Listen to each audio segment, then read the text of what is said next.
which is coming in regarding 2024 and BJP's poll blitzkrieg that they are now planning. Well, BJP is planning 2024 poll blitzkrieg. In fact, Times Now is tracking BJP's game plan. And what our sources, top sources within the BJP are saying is that seat formula is now being prepared for 2024 polls in the UP fixed formula, fixed for all 80 seats. Also, what we are picking up is that seat distribution will be done according to this formula as well. Apna Dal, Nishad Party, all of them are going to be allocated seats as well. The seat is also going to be reserved for Om Prakash Rajbhar. So all the allies are going to be getting fixed seats, and that's going to be the mantra for the BJP in seat sharing ahead of the 2024. This is going to be the roadmap that they are building ahead of the elections with their alliance partners. Remember, BJP, despite the fact that it does have a comfortable win in a lot of these states such as Uttar Pradesh, but nonetheless they are still getting in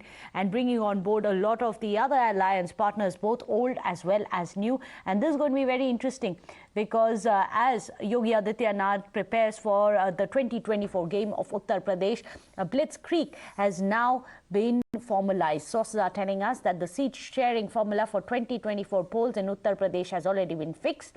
And the formula has been fixed for all of these 80 seats. What is this formula? We are going to get you all the details. But we do know right now is that all the alliance partners of the BJP will be getting fixed seats. Apna Dal, Nishad Party, as well as Om Prakash Rajbhar, all of them are going to get their own seats as well as the reserve seats as well.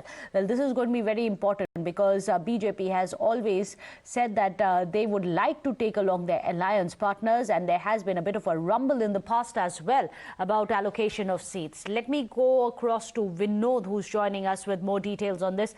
Vinod, ये seat sharing formula जो fix हो चुकी है, आप उसके details जरा बताइए कि 80 सीट्स पे जो फिक्स हुआ है, कितना अलायंस के पास जाने वाला है और कितना बीजेपी अपने आप कंटेस्ट करेगा?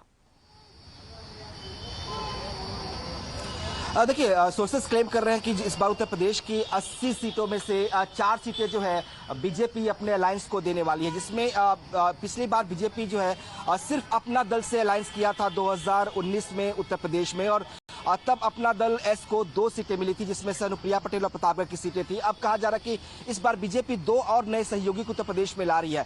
ये कास्ट फैक्टर है जिसको समझते हुए बीजेपी के लिए जरूरी भी है, और शायद इसलिए 2 नए जो अलायंस है वो इस बार बीजेपी एनडीए में शामिल होंगे। निषाद पार्टी उत्तर प्रदेश में बीजेपी के साथ है, लेकिन विधानसभा में है। इस बार लोकसभा में भी उसको 1 सीटें मिलेगी, और वो 1 सीटें निषाद पार्टी अपने सिंबल पर चुनाव लड़ सकती है। और दूसरा जो अलायंस होगा वो ओम प्रकाश राजभर की सुभाष पार्टी एसबीएसपी पार्टी से होगा, और उसको भी 1 सीट जो है मिलेगी जिस पर वो अपने सिंबल पर चुनाव लड़ सकते हैं। बाकी जो इनकी मांगे होंगी उनको स्टेट गवर्नमेंट यानी उत्तर प्रदेश की विधानसभा में शामिल किया जा सकता है, एमएलसी की सीटें दी जा सकती है, लेकिन लोकसभा की सिर्फ 1 ही सीट मिलेगी। यानी जो अलायंस है बीजेपी की इस बार उत्तर प्रदेश में जो बनेगा उसमें 4 सीटें अलायंस को इस बार बीजेपी देने वाली है। बाकी जो 76 सीटें हैं उत्तर प्रदेश में उस पर खुद बीजेपी इस बार चुनाव लड़ेगी। माना यह जा रहा है कि उत्तर प्रदेश में बाकी दल अभी जो अपोजिशन पार्टी है तय नहीं कर पाए हैं कि कैसे गठबंधन होगा, कोई रूपरेखा अभी तक सामने नहीं आ पाई है, लेकिन बीजेपी ने अपनी तैयारी को आगे बढ़ाते हुए तय कर दिया है कि कैसे अलायंस के साथ वो जाएंगी और कौन कौन से अलायंस पार्टनर्स होंगे। इसमें अपना दल बीजेपी के साथ पहले से भी है, निषाद पार्टी भी बीजेपी के साथ है, स्टेट में है, लोकसभा में मौका मिलेगा। जो सबसे बड़ी सवाल था वो ओम प्रकाश राजभर को लेकर था, जो कि ईस्टर्न यूपी जो है वहां पे ओम प्रकाश राजभर का प्रभाव ज्यादा है, और इसलिए माना जा रहा है कि इस बार बीजेपी उनके साथ चुनावी मैदान में उतर रही है, और 1 सीट जो है उनको लोकसभा की दी जाएगी। उनके बेटे को उत्तर प्रदेश में स्टेट असेंबली में जो है उनको या एमएलसी की सीट देकर उनको पार्टी में एडजस्ट किया जाएगा, लेकिन लोकसभा की सिर्फ 1 सीट मिलेगी। तो अब तय हो गया है कि उत्तर प्रदेश में बीजेपी के साथ जो गठबंधन के साथी हैं उसमें 4 साथी रहेंगे, और चारों को मिलाकर 4 सीटें, यानी कि अपना दल यस को 2 सीटें मिलेंगी, बाकी ओम प्रकाश राजभर की सुभाषपा को 1 सीट और निषाद पार्टी को भी 1 सीट मिलेगी। इसमें बड़ी बात यह भी है कि जो अपना दल को 2 सीटें मिलेंगी उसमें से सिर्फ 1 सीट पर ही वो अपने सिंबल अपना दल के सिंबल पर चुनाव लड़ेंगे।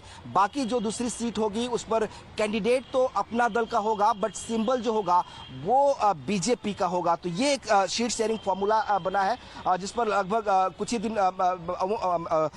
जेपी नड्डा उत्तर प्रदेश के दौरे पर आने वाले कुछ दिन बाद, और उस पर आधिकारिक तौर पर जो ऑफिशियली मुहर लग जाएगी। लेकिन अभी जो सोर्सेस क्लेम कर रहे हैं कि बीजेपी ने तय जरूर कर लिया है ये फॉर्मूला, और उस पर कुछ ही दिन बाद जो है जब बैठकें होंगी तो उस पर आधिकारिक मुहर भी लग जाएगी, क्योंकि बाकी दलों से की बैठकें हो चुकी हैं और लगभग ये फॉर्मूला एक तरह से तय हो गया। इसलिए कहा जा रहा है कि उत्तर प्रदेश में बीजेपी जो है वो लोकसभा तैयारियों को लेकर सबसे आगे है, क्योंकि अभी जहां समाजवादी पार्टी और बीएसपी अभी तैयारियों में जुटे हैं, ये तय नहीं हो पाया कि कांग्रेस के साथ अलायंस होगा समाजवादी पार्टी का, बीएसपी उसमें शामिल होगी नहीं होगी, आरएलडी का क्या होगा। ये तमाम पहलू उत्तर प्रदेश में अभी चर्चाओं पे है। लेकिन बीजेपी जो रूलिंग पार्टी है उत्तर प्रदेश में और केंद्र में, उसने अपने सीटों का फॉर्मूला तय कर लिया है। 2019 के चुनाव में बीजेपी ने भी एक गठबंधन किया था, लेकिन वो अपना दल सही था और 2 सीटें मिली थी और अपना दल ने वो दोनों सीटें जीत भी ली थी।